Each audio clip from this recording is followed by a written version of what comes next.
လူဘဝဆိုတာကိုလိုချင်တာကြီးလည်းရမှာမဟုတ်ဘူးကိုတွေးချင်တာနဲ့ကြီးလည်းတွေးမှာမဟုတ်ဘူးလိုချင်တာလည်းရမယ်မလိုချင်တာလည်းရမယ်တွေးချင်တာနဲ့လည်းတွေးမယ်မတွေးချင်တာနဲ့လည်းတွေးမယ်အဲ့ဒီထဲမှာအကောင်းနဲ့လည်းတွေးမယ်ဆိုးနဲ့လည်းတွေးမယ်အကောင်းလည်းရမယ်ဆိုးလည်းရမယ်အဲ့ဒါလို့ကြုံတွေ့လာတဲ့လောကရဲ့သဘာဝလောကဓာတ်မုန်တိုင်းနဲ့တွေ့တဲ့အခါမှာကိုယ်စိတ်ဟာ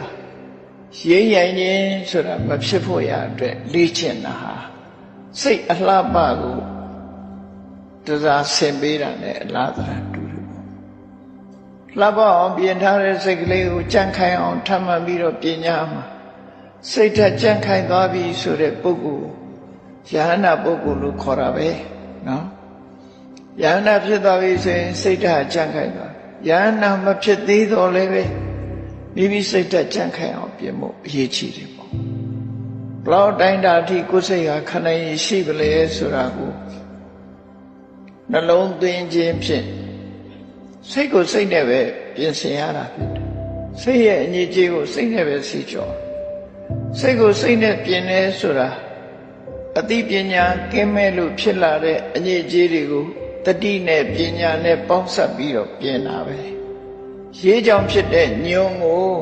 ရှည်နဲ့ပဲပြန်ပြီးတော့ဆေးကြော့တန်းစင်ကြတာမဟုတ်လားလူတွေဟာရေးကြောင်ဖြစ်တဲ့ရွှွညွန့်တွေကိုရေနဲ့ပဲပြန်ဆေးရတယ်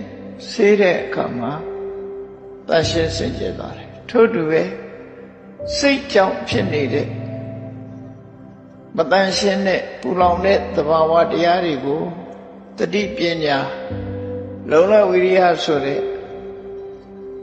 အစွမ်းထက်တဲ့အရာတွေနဲ့တွဲဖက်ထားတဲ့စိတ်ကလေးနဲ့ကိုယ်စိတ်ရဲ့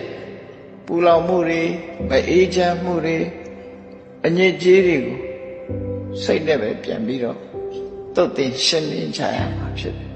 ။အဲ့ဒီသုတ်သင်ရှင်းလင်းနည်းကိုမြတ်စွာဘုရားကဟောကြားတာ။ဘုရားတရားနာရဲဆိုတာအဲ့ဒီအသိတွေရပြီးတော့လောက်ကြဖို့လုပ်တယ်ပေါ့နော်။မလုပ်ဘဲနေရင်တော့မရဘူးပဲဟာမှာ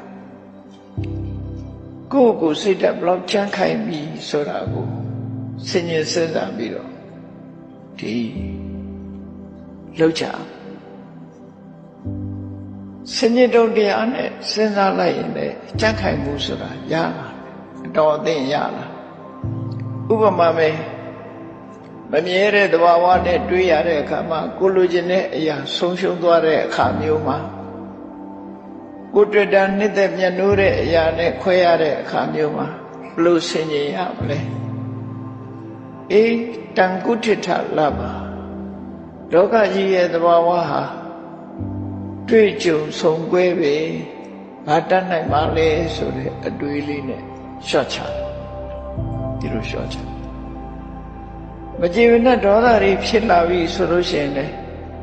အေးဒီဒေါသတရားဆိုတာငါ့ကိုပဲနှိမ့်ဆက်မဲ့တရားဖြစ်တယ်ဒေါသဖြစ်နေတော့ရောငါအတွက်ကောင်းကျိုးချမ်းသာမှမရတာတစ်ဖက်သားကိုငါစိတ်ဆိုးနေရောငါအတွက်ကောင်းကျိုးချမ်းသာရမှာလို့ရမှာလား